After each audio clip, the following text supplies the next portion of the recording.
దావకానలో పుట్టంగానే అరుపు విని మెరుపులాగా మెరిసిపోయేరా.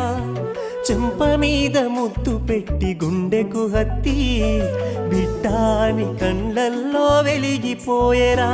నే నడవాలని కుని తెచ్చిండు వాకరు, నవ్వాలని అయ్యే జోకరు. నా బాగోగు కోసం తను అయ్యలే బరు, నాన్నే గదరా కనిపించే దేవుడు.